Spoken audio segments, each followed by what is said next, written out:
Recording in progress. Assalamualaikum warahmatullahi wabarakatuh. Waalaikumsalam warahmatullahi wabarakatuh. Innal hamdalillah nahmaduhu wa nasta'inuhu wa nastaghfiruh wa na'udzu billahi min shururi anfusina wa min sayyiati a'malina. May yahdihillahu fala mudhillalah wa may yudlil fala hadiyalah. Asyhadu an la ilaha illallah wahdahu la syarikalah wa asyhadu anna Muhammadan abduhu wa rasuluh. Allahumma salli wa sallim wa barik ala Muhammadin wa ala alihi wa ashabi ajma'in. Subhanaka la ilma lana illa ma 'allamtana innaka antal alimul hakim. Allahumma aftah lana hikmataka wansur alaina rahmataka min khuzaini rahmatika ya arhamar rahimin. Qala Allah Ta'ala fi kitabil karim. A'udzu billahi minasyaitonir rajim. Ya ayyuhalladzina amanu taqullaha haqqa tuqatih wa la tamutunna illa wa antum muslimun. Ya ayyuhan nasu taqu rabbakumul ladzi khalaqakum min nafsin wahidah wa khalaqa minha zawjaha wa batha minhuma rijalan katsiran wa nisaa'a. Wattaqullaha alladzi tasaaluna bihi wal arham innallaha kana 'alaikum raqiba. Ya ayyuhalladzina amanu taqullaha qulu qawlan sadida yuslih lakum a'malakum wa yaghfir lakum dzunubakum wa may yuti'illaha wa rasulahu faqad faza fawzan 'azima. Amma ba'du fa innal asdaqal haditsi kitabullah wa khairal hadi Muhammadin sallallahu alaihi wasallam wa syarrul umuri muhdatsatuha wa kullu muhdatsatin bid'ah wa kullu bid'atin dhalalah wa kullu dhalalatin finnar. Bapak dan Ibu sekalian, jamaah kajian online Asyifa yang dirahmati oleh Allah, alhamdulillah kembali pada hari ini Allah memberikan rahmat yang besar kepada kita. Kita diberi oleh Allah Ta'ala mudah menerima Islam. Tidak setiap orang itu mau menerima Islam sebagai bagian dari dirinya, agama di dirinya ini. Maka dari itu di dalam surat nomor 6 ayat 125 itu, siapa yang digendaki oleh Allah kebaikannya pada dirinya, maka akan melapangkan dadanya orang itu untuk memeluk Islam.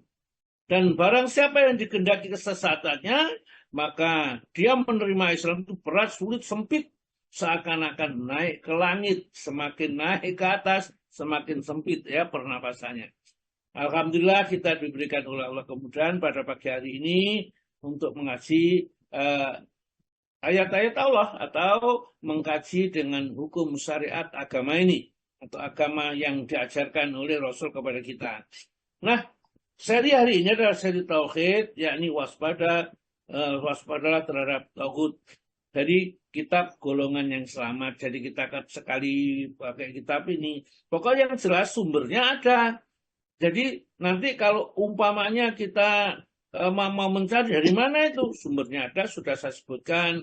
Kalau kita kemarin puasa, sumbernya pedoman puasa, ada sumbernya kita fikih sunnah, ada sumbernya yang lain ya. Prinsip dasar Islam semua saya sebutkan. Tujuannya apa? Kita itu semua di sini tidak sedang mendikte seseorang, tidak sedang mendoktrin, tapi kita mengajak berpikir beragama itu hendaklah sesuai dengan logika yang kita miliki, jangan doktrin-doktrin saja tanpa bisa kita mengerti apa di balik doktrin yang ada di situ. Akal kita itu berjalan sesuai dengan keimanan yang diberikan oleh Allah Ta'ala. Dan kalau tidak cocok, tidak sesuai, apakah itu dari Quran atau hadisnya, bisa ditanyakan. Karena tidak mungkin Al-Quran atau hadis-hadis yang sahih tidak sesuai, tidak sejalan dengan akal sehat, tidak mungkin. Nah, akal sehat kita yang tidak sesuai, atau pemahaman kita yang belum pas ke sana. Ya, ini. Baiklah, untuk mengawali seperti biasanya membaca ayat-ayat Al-Quran supaya kita terbiasa mendengar orang yang benar membaca Al-Qurannya ya. Saya sendiri senang sekali, apalagi ini Bulina dibaca aja mulai 254 Bulina sampai 257 ya. Gak apa-apa ini ya. 254 itu tentang nifak, 255 itu tentang tauhid, 256 itu tentang beragama itu bebas, 257 tentang orang-orang yang jadi walinya setan dan walinya Allah, tauhid itu ya. Monggo silakan dimulai saja Bu Lina. Ya Ustaz. Bismillahirrahmanirrahim. Assalamualaikum warahmatullahi wabarakatuh. Waalaikumsalam warahmatullahi wabarakatuh. A'udzu billahi minasy syaithanir rajim. Bismillahirrahmanirrahim. Ya ayyuhalladzina amanu anfiqu mimma razaqnakum أنفقوا مما رزقناكم من قبل أن يأتي يوم لا بيع فيه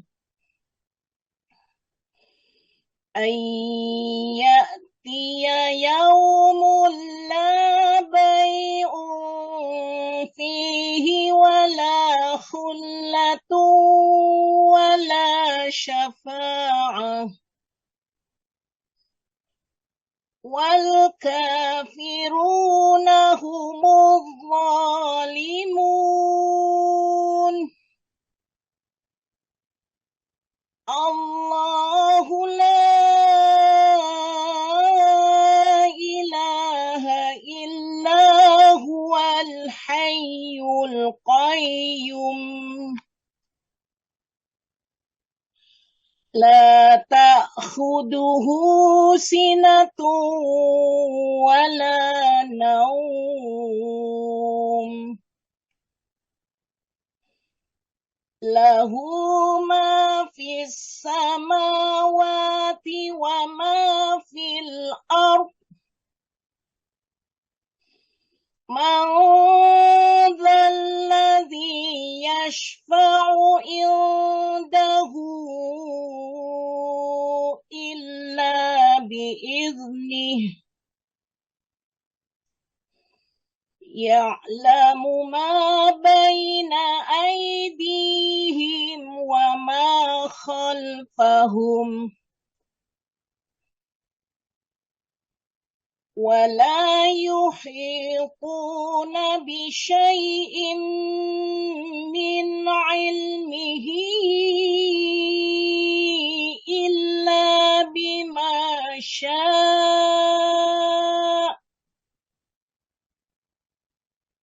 وسع كرسيه السماوات والأرض ولا يؤوده حفظهما وهو العلي العظيم.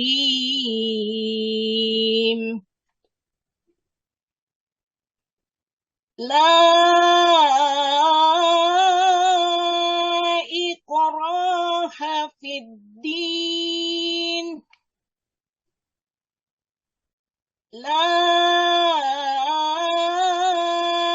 إكراه في الدين قد تبين الرشد من الغي فمن يكفر بالطاغوت ويؤمن بالله فقد استمسك بالعروة الوثقى فقد استمسك بالعروة الوثقى لا انفصام لها والله سميع عليم.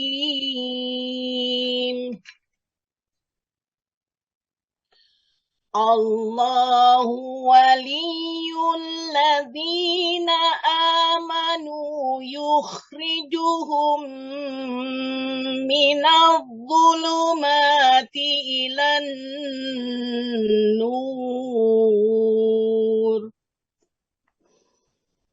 والذين كفروا أولياؤهم الطاغوت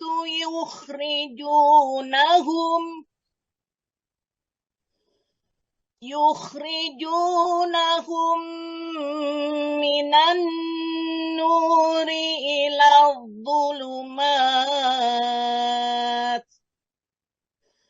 أولئك أصحاب النار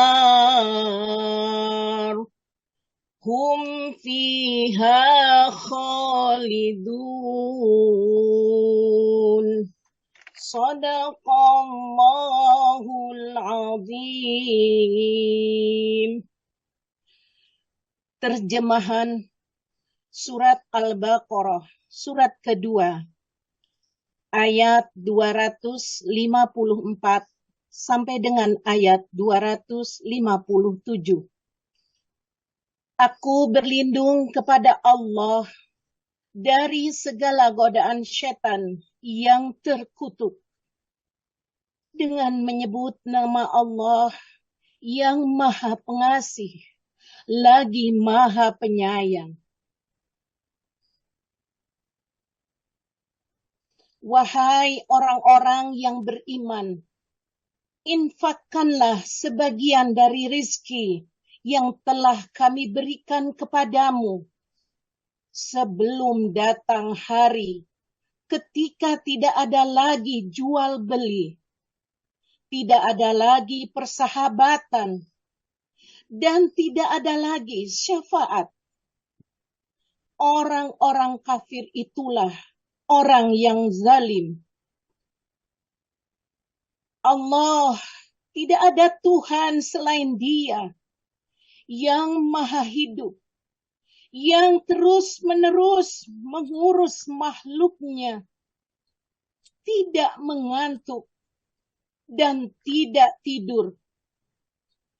Miliknya apa yang ada di langit dan apa yang ada di bumi. Tidak ada yang dapat memberi syafaat di sisinya tanpa izinnya. Ia mengetahui apa yang di hadapan mereka dan apa yang di belakang mereka. Dan mereka tidak mengetahui sesuatu apapun tentang ilmunya, melainkan apa yang Dia kehendaki kursinya, meliputi langit dan bumi. Dan dia Allah tidak merasa berat memelihara keduanya. Dan Dia maha tinggi, maha besar. Tidak ada paksaan dalam menganut agama Islam. Sesungguhnya telah jelas perbedaan antara jalan yang benar dengan jalan yang sesat. Barang siapa ingkar kepada tagut dan beriman kepada Allah, maka sungguh dia telah berpegang teguh kepada tali yang sangat kuat, yang tidak akan putus. Allah maha mendengar, Allah maha mengetahui. Allah pelindung orang yang beriman. Dia mengeluarkan mereka dari kegelapan kepada cahaya iman. Dan orang-orang kafir, pelindung-pelindungnya adalah setan yang mengeluarkan mereka dari cahaya kepada kegelapan. Mereka adalah penghuni neraka. Mereka kekal di dalamnya. Maha benar Allah dengan segala firman-firman-Nya, dan Dialah yang Maha Agung. Wassalamualaikum warahmatullahi wabarakatuh. Waalaikumsalam Waalaikumsalam warahmatullahi wabarakatuh. warahmatullahi Terima kasih banyak Bu Lina, ya. Bacaannya luar biasa sekali, ya. Jadi meskipun tidak dijelaskan, tidak diterangkan, kita sudah bisa mengerti, memaknai. Ya. Jadi tidak perlu penjelasan yang banyak. Jadi ayat yang 254 ini satu peringatan keras dari Allah kepada kita yang pada saat di dunia ini diberi rezeki yang luas, jangan sampai menyesal, ya, karena dinikmati terus-menerus, akhirnya apa? Akhirnya mereka lupa bahwa ada hal yang penting yang akan kita dapati besok di akhirat dengan harta yang kita miliki. Orang yang kaya kemudian bisa memanfaatkan hartanya sesuai dengan petunjuk agama, maka besok akan dimasukkan surga bersama dengan malaikat muqarrabin, dekat-dekat kepada Allah itu. Sedangkan orang-orang yang diberi harta kemudian tidak mengerti hak-haknya, maka dia akan dimasukkan ke dalam neraka bersama dengan Qarun, ya, dan orang-orang kaya yang lain, Ubay bin Khalaf dan lain-lainnya. Baiklah, ya, Allah Ta'ala memanggil kepada orang beriman. Ya ayyuhalladzina amanu, ya wahai orang yang beriman, anfiku, belanjakanlah, infakkanlah, mimma, sebagian saja dari apa yang razaqnakum, kami yang memberi rezeki kepada kalian. Berarti bukan usaha kita, tapi betul-betul Allah memberi. Coba perhatikan, kadang-kadang ada orang yang cacat, yang apa, rezekinya banyak, orang yang sekolahnya tidak tinggi, dia jadi orang kaya raya. Ada orang yang sampai dokter juga rezekinya pas-pasan seperti itu saja. Jadi rezeki itu Allah, mimma razaqnakum, apa yang kami rezekikan kepada kalian. Kapan harus dimanfaatkan hartanya ini? Min qabli ayati yaum, sebelum datangnya suatu hari yang pada hari itu la bai'un fihi wala khulatun wala safa'ah, yang pada hari itu tidak berlaku jual beli. Jadi dol tinuku itu sudah tidak ada, ya. Wala khulatun juga tidak ada perhubungan kekerabatan. Jadi karena gara-gara kerabat maka akan diberi banyak. Kalau tidak ada sudah. Masing-masing manusia pada saat itu sangat membutuhkan pahala. Sedangkan harta yang dulu disia-siakan tidak ada manfaatnya bagi mereka sama sekali. Ya. Kalau di dalam surat An-Munafikun, ayat yang ke-10 surat Al-Munafikun, surat nomor berapa? Munafikun? Surat nomor 63, Munafikun, ayatnya ayat 10. Monggo Pak Tomo tolong dibacakan yang hampir sama itu. Ayat 10, Ustaz. Ya, ayat 10. Oke. Ya. Bismillah. Dan belajarkanlah sebagian dari apa yang telah kami berikan kepadamu sebelum datang kematian kepada salah seseorang atau salah seorang di antara kamu. Lalu ia berkata, ya Tuhanku, mengapa engkau tidak menangguhkan kematianku sampai waktu yang dekat, yang menyebabkan aku dapat bersedekah dan aku termasuk orang-orang yang soleh. Iya. Hanya suaranya kok tidak begitu banter ya Pak Tomo ya? Kurang keras, Pak. Suaranya gak banter. Dan nggak apa-apa. Nah, ya. Sini Jadi bagus, mungkin Ustaz. kurang dibanterkan atau gimana. Baiklah, jadi hampir sama ayat ini dengan ayat 254. Jadi memerintahkan supaya harta yang kita miliki itu kita manfaatkan tatkala harta itu bermanfaat. Jangan sampai kita menyesal tatkala kita sudah tidak bisa memanfaatkan dan tidak bermanfaat lagi, baru kita menyesal kenapa dulu tatkala di dunia tidak mau berinfak. Seperti disebutkan dalam surat Al-Munafikun ayat 10 tersebut, mereka minta ditunda kematiannya hanya sekedar untuk bisa menginfakkan harta yang nanti akan bisa bermanfaat bagi dirinya. Karena ternyata harta yang ditumpuk berapa ratus hektar tanah, miliar uangnya yang ada di bank, semua tidak memberi memanfaatkan. Bahkan di ujung ayat itu disebutkan oleh Allah, wal kafiruna muzzalimun, orang kafir itu orang-orang yang zalim. Padahal pertama kali dipanggil ya ayyuhalladzina amanu, tetapi tatkala mereka disuruh infak mereka tidak mau, maka ujungnya di ujung ayat ini wal kafiruna muzzalimun, orang kafir itu kalau dia diperintahkan oleh Allah itu tidak mau memperhatikan, jatuhnya ia adalah orang yang zalim. Jadi kafir zalim ya, karena harta yang dimilikinya tidak bermanfaat sedikit pun bagi dirinya. Ayat yang ke-555 itu ayat yang paling agung di dalam Al-Quran. Maka kita dianjurkan untuk membacanya setiap selesai sholat. Ya. Barang siapa yang setelah selesai sholat membaca ayatul kursi, ya, maka tidak ada yang menghalangi masuk surga untuk dirinya kecuali kematian. Jadi maksudnya kalau sudah meninggal dunia ya masuk surga. Orang yang senantiasa setelah sholat baca ayat kursi. Maka jangan sampai ayat kursi itu tertinggal kita membacanya. Ya. Ngerti atau tidak ngerti itu tidak ada perintahnya. Harus mengerti, kalau nggak ngerti enggak. Pokoknya dibaca saja. Ya. Ini ayat kursi, ayat yang paling agung di dalam Al-Quran. Lebih-lebih kalau mengerti Allah, ya. Pertama dan Allah mengenalkan zatnya la ilaha illahu. Tidak ada ilah atau sesembahan yang benar ilahu kecuali dia Allah saja. Al-Hayyu dia yang maha hidup, Al-Qayyum yang berdiri sendiri dan terus mengurus makhluknya. Kita gambarkan bagaimana kalau Tuhan itu mati 3 hari, ya, seperti di agama sebelah mati 3 hari. Nah dunia itu gimana ngaturnya? Tuhannya mati 3 hari, ya, terus ya padahal dia kata Tuhan yang maha kuasa. Inilah dari segi teologi saja mereka bingung sendiri. Belum masalah amaliyahnya. Kita umat Islam gampang. Tuhan kita Allah ya, yang tidak boleh beribadah kita kecuali kepadanya. Dia adalah yang maha hidup, wal awalu, wal akhiru, wal zahiru, wal batinu. Di dalam surat Al-Hadid ayat 3 itu. Dialah yang awal, dialah yang akhir, dialah yang zahir, dialah yang batin. Awal maksudnya dia sudah ada sebelum segala sesuatu ada, dan dia maha akhir. Dia tetap ada, ya. Setelah semuanya tidak ada, itulah Allah Tuhan kita, ya. Mudah sekali dipahami.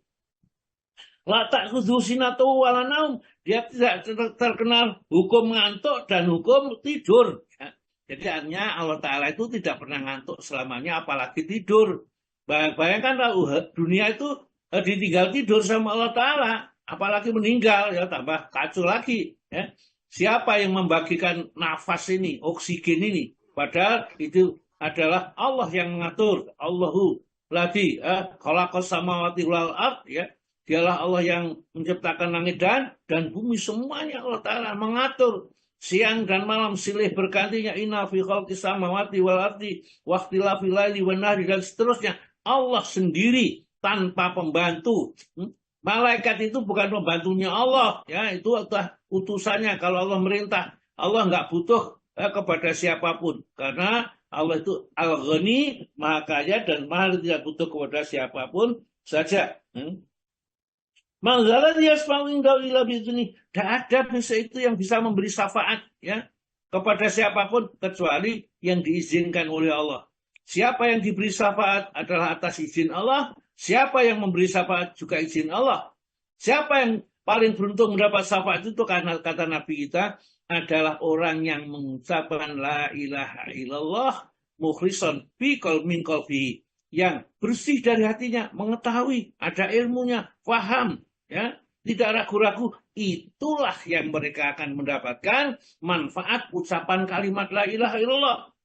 Bukan la ilaha illallah yang diucapkan, ya, agar kecet-kecet mati gitu aja kemudian la ilaha illallah. Bukan. La ilaha illallah yang diyakini kebenarannya. Dia ada ilmunya. Tidak ada ragu-ragu dalam mengucapkan, baru kalimat la ilaha illallah itu akan berdampak menyelamatkan dirinya nanti. Ya meskipun dalam hadis itu disebutkan mangkana akhiru kalami la ilaha illallah dakhala jannah, ya. Itu ayat di hadis itu berawal dari lakinu mautakum la ilaha illallah. Ajarilah orang yang mau mati itu dengan kalimat la ilallah, ya. Mangkana akhiru kalamihi, barang siapa yang akhir ucapannya la ilaha illallah, dakhala jannah, masuk surga. Kelihatan nampaknya gampang, tapi ternyata coba aja kalau kita sekali-kali itu menunggui orang yang sakaratul maut. Kalau mereka itu tidak benar-benar dijaga oleh Allah, ya, tidak mendapatkan Allah, tidak bisa mengucapkan ini. Meskipun dia fasih orang Arab. Nah ini ayat itu turun di sana di Arab untuk orang Arab mestinya. Contohnya siapa? Abu Thalib. Abu Thalib tidak bisa mengucapkan la ilaha illallah saja. Padahal ditanggung sama Nabi. Paman, ucapkanlah kalimat la ilaha illallah, satu kalimat yang nanti akan aku jadikan hujah di hadapan Allah bahwa paman sudah Islam. Ya. Tapi sampai akhir hayatnya tidak bisa mengucapkan kalimat la ilaha illallah. Ya'lamu baina aydin, ya. Wa ma khalfahum, dia mengetahui apa yang telah terjadi, apa yang sedang terjadi, dan apa yang akan terjadi itu Tuhan kita maha mengetahui, tidak hanya sekedar mengetahui. Bahkan innallaha alimun bizati sudur, Allah Ta'ala mengetahui apa saja yang terbetik di dalam hati setiap manusia. Memang kadang-kadang ya kalau kita bacakan pulang padang Arafah, pada saat berdoa itu macam-macam doanya, kok ya nggak keliru menerimanya. Yang ini berdoa ini dikabulkan oleh Allah seperti ini dan seterusnya. Itulah Tuhan Allah Subhanahu wa Ta'ala yang Maha Suci. Ya. Wala yuhituna bi syai'in min ilmihi illa bima syaa'. Yang ya, semua tidak akan ada yang mengerti ilmu kecuali ilmu itu dikehendaki oleh Allah, diberikan oleh Allah. Dan wa ma utitu minal ilmi illa qalilan. Dan kamu tidak diberi ilmu kecuali hanya sedikit. Jadi kita itu tidak bisa mengerti segala-galanya. Akan mengerti Allah seluruhnya tidak bisa, ya.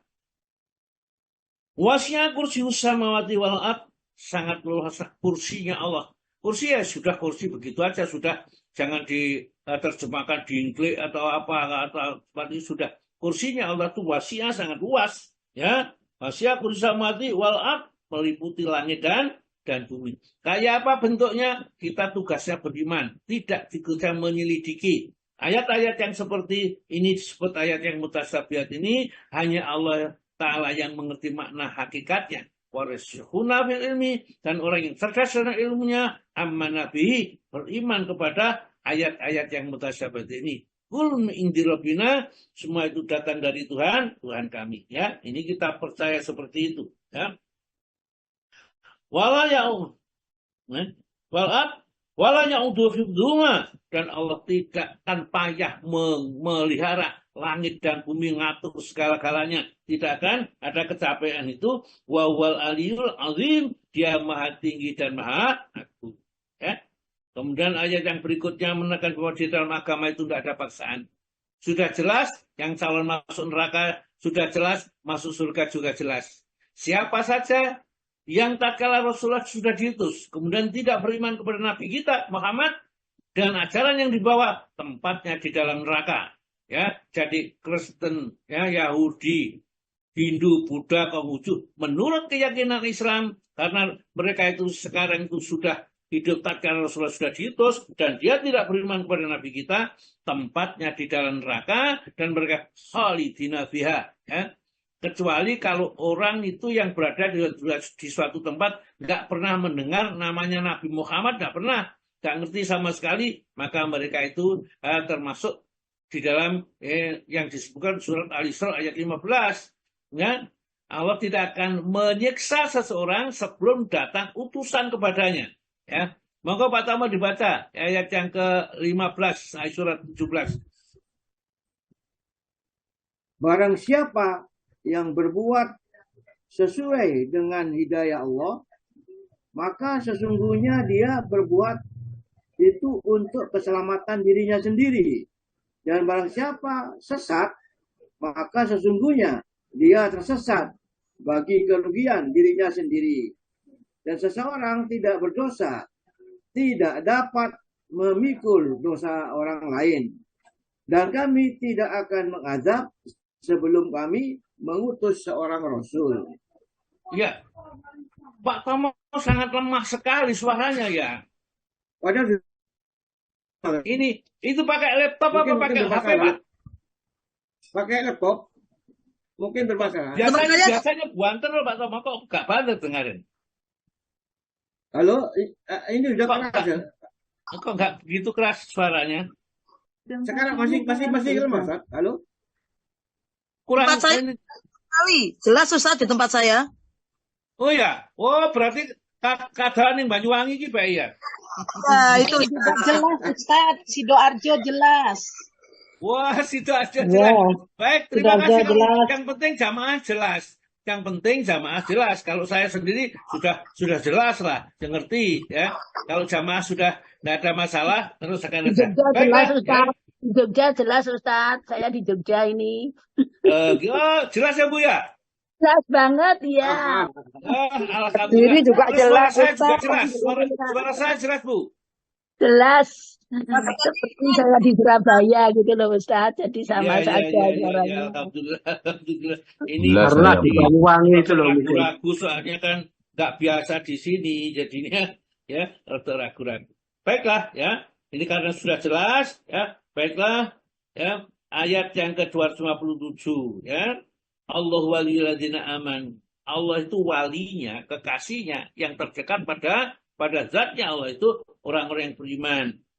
Dan Allah Ta'ala memberikan hadiah kepada orang beriman, yukhrijuhum, mengeluarkan mereka orang yang beriman itu minat dulumat, yang asalnya kegelapan, kekafiran, kesyirikan, kebodohan, ila nur, kepada cahaya terang benderang, kepada tauhid, kepada Allah, kepada ilmu yang benar. Ya. Waladzina kafaru, namun orang-orang kafir itu awliya'uhum, awliya itu kekasihnya, pelindungnya, temannya, yang dekat kepadanya adalah Tauhid itu setan, ya. Setan itu termasuk dukun, tukang ramal, ya semua saja yang diagungkan selain Allah itu namanya tauhid, ya. Yukhrijun minadz dzulumati ilan nur, ya. Yukhrijunahum mengeluarkan mereka minan nuri dari nur, dari cahaya ila dzulumat kepada kegelapan. Jadi lawannya orang beriman, ya. Ulaika mereka itulah ashabun nar, nanti akan menjadi penghuni neraka hum fiha khalidun, kekal di dalamnya. Baik, kita lanjutkan kepada waspada terhadap tauhid ya, karena itu penting sekali. Ini bab-bab yang berikutnya saya lihat bagus-bagus sekali yang ini perlu diterangkan dan dibacakan. Maka Pak Tomo dibaca, waspadalah terhadap tauhid. Bismillah. Waspadalah terhadap tauhid. Tauhid adalah setiap yang disembah selain Allah. Ia rela dengan peribadatan atau peribadatan yang dilakukan oleh penyembah atau pengikutnya, atau rela dengan ketaatan orang yang mentaatinya dalam hal maksiat kepada Allah dan Rasul-Nya. Ya, terus Allah mengutus para Rasul agar memerintah kaumnya untuk menyembah Allah semata dan menjauhi tauhid.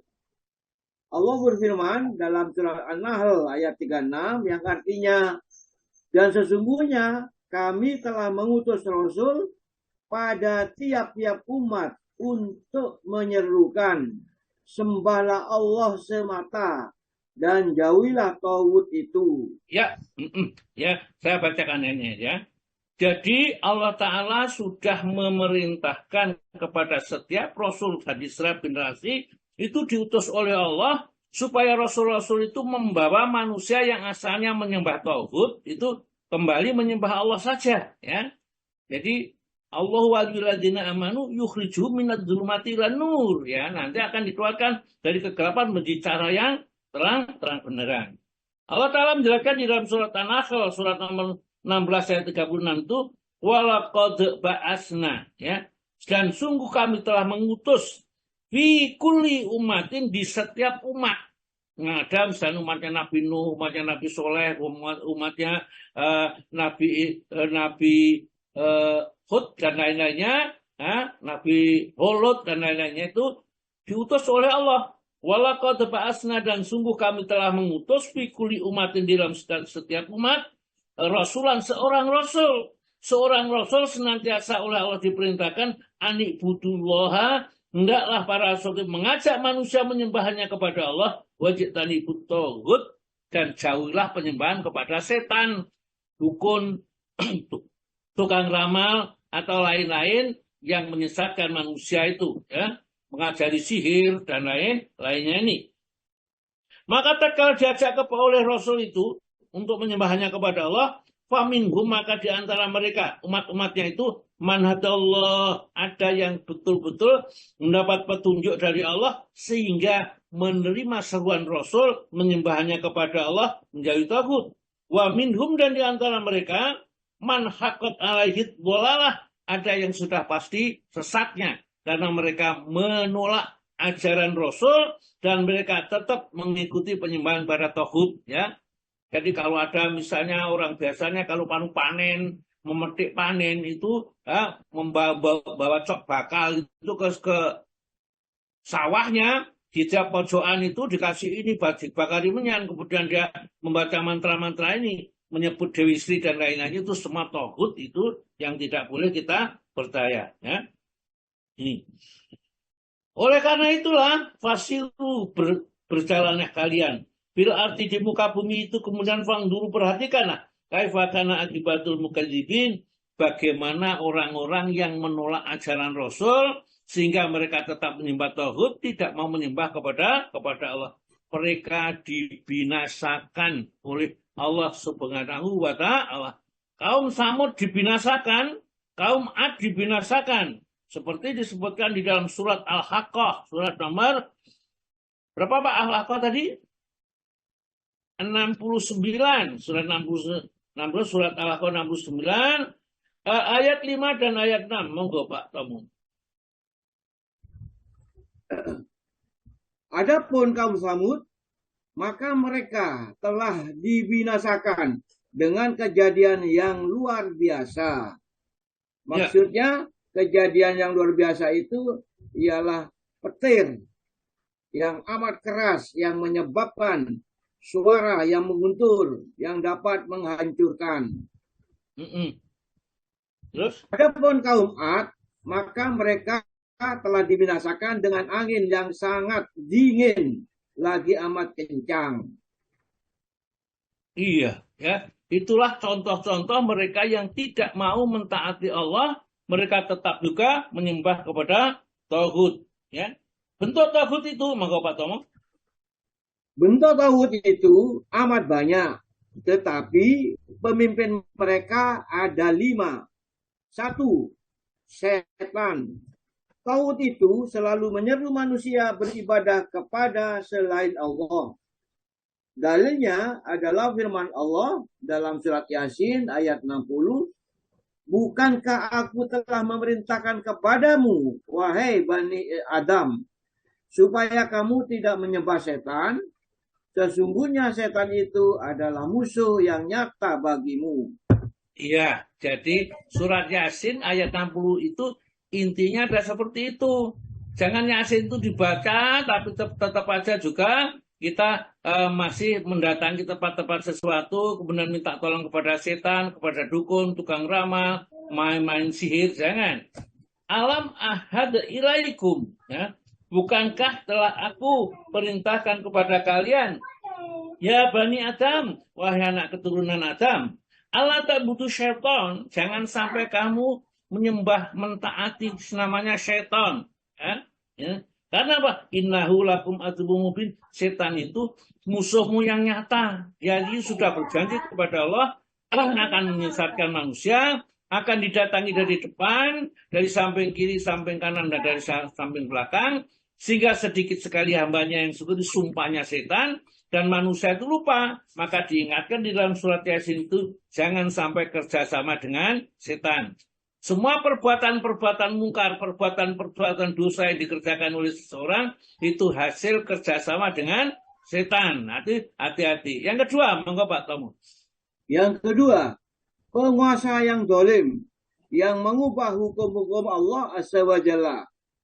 Seperti para pembuat undang-undang yang tidak sejalan dengan Islam. Dalilnya adalah firman Allah, seraya mengingkari orang-orang musyrik yang membuat peraturan dan undang-undang yang tidak diridhoi oleh Allah. Surat Asy-Syura ayat 21. Apakah mereka mempunyai sembahan-sembahan selain Allah yang mensyariatkan untuk mereka agama yang tidak diizinkan Allah? Jadi kalau ada penguasa sampai melegalkan perkawinan laki-laki dengan laki-laki, gitu ya misalnya, atau banci dengan banci kawin, itu ternyata dilegalkan dan diperjuangkan, mereka itu betul-betul termasuk tauhid, termasuk penguasa yang zalim kalau itu terdapat pada penguasa. Kalau itu usulnya DPR misalnya mengalir hak asasi dan lain-lainnya, itu termasuk model mereka itu tauhid semua. Itu tidak boleh karena bertentangan dengan hukum Islam. Allah Ta'ala kalau laki-laki ya nikahnya dengan perempuan, laki-laki tidak boleh nikah dengan laki-laki ya. Ini sudah ada aturannya. Kemudian dia membuat hukum karena ada HAM dan lain-lainnya. Kenapa tidak boleh? Yang penting diberi kebebasan antara manusia. Nah, orang-orang yang menolorkan hukum-hukum selain hukum yang sudah diridhoi oleh Allah, maka mereka itu termasuk tauhid ya yang harus dijauhi, yaitu penguasa zalim. Yang ketiga, hakim yang tidak memutuskan masalah menurut apa yang diturunkan Allah.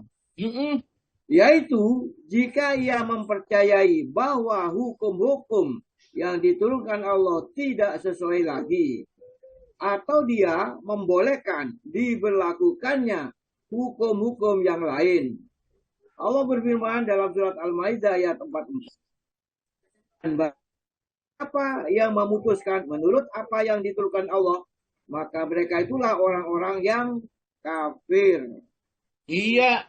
Jadi misalnya kalau sudah ada jelas orang berzina, ya, laki-laki berzina, perempuan berzina, faslidu kullu wahidin, ya, laki-laki, perempuan dan yang berzina, maka campurlah setiap orang dari mereka 100 cambukan. Tiba-tiba apa? Diganti dinikahkan saja, ya. Ini namanya mereka termasuk orang-orang yang melanggar hukum Allah. Menurut surat Al-Maidah itu, waman lam yahkum bima anzalallahu fa ulaika humul kafirun. Mereka termasuk ingkar dari hukum yang diturunkan oleh Allah. Meskipun ingkarnya tidak sama dengan ingkarnya Abu Jahal, tapi orang ingkar seperti ini juga tempatnya di dalam neraka. Barangkali tidak kekal karena dia pernah mengucapkan lafaz la ilaha illallah Muhammadur Rasulullah. Ya, itu wallahu alam. Tapi yang jelas bahwa mereka menolak hukum yang sudah ditetapkan oleh Allah, akhirnya membuat hukum sendiri, itu mereka jatuhnya jadi kafir. Yang keempat, Pak.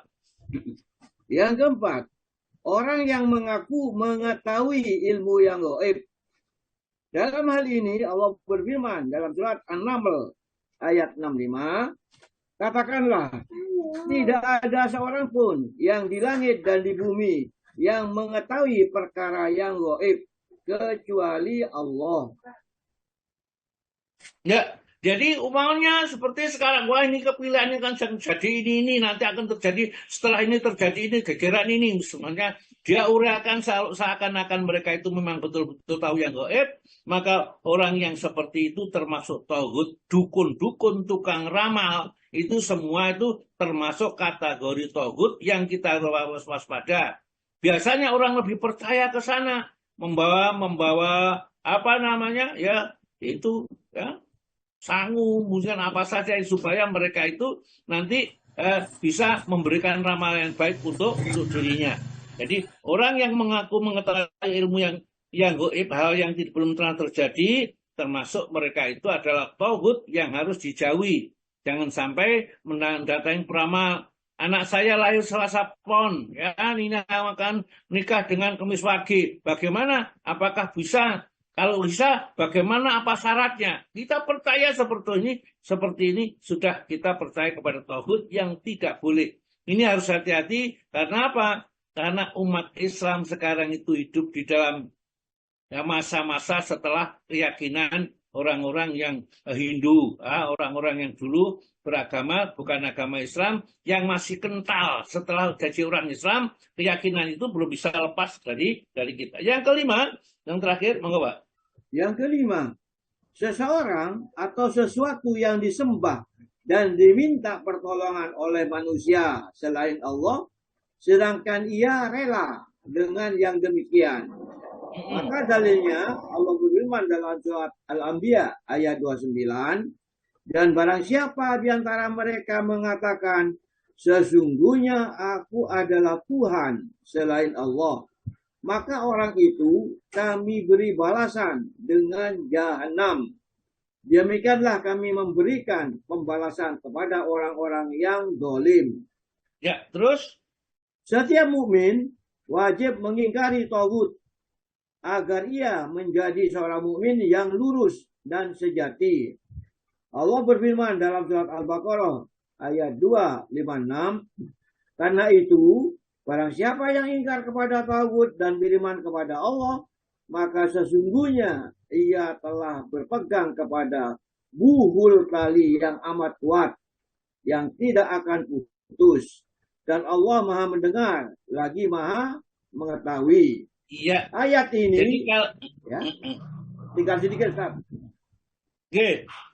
Ayat ini merupakan dalil bahwa ibadah kepada Allah sama sekali tidak bermanfaat kecuali dengan menjauhi peribadatan kepada selainnya. Rasulullah SAW menegaskan dalam hal ini dalam sabdanya, hadis riwayat Imam Muslim, barang siapa mengucapkan la ilaha illallah dan mengingkari sesuatu yang disembah selain Allah, maka haram mengambil hartanya dan menumpahkan darahnya. Ya, inilah akhir dari bab ini, bahwa Rasulullah bersabda, barang siapa mengucapkan la ilaha illallah dan mengingkari apa yang disembah selain Allah. Jadi tidak membenarkan orang mendatangi makam-makam atau mendatangi pohon-pohon yang besar atau batu-batu atau yang lain dengan harapan mencari manfaat daripada yang didatangi ini. Maka kalau itu diingkari, dia hanya menyembah kepada Allah saja dengan ucapan la ilaha illallah, maka haram atas harta dan darahnya. Maksudnya dia menjadi seorang mukmin yang sempurna, sehingga tidak boleh diganggu hartanya dan ditumpahkan darahnya. Ya, tidak boleh disakiti. Sampai di sini, insya Allah saya kembalikan lagi kepada Pak Agus. Monggo Pak Agus.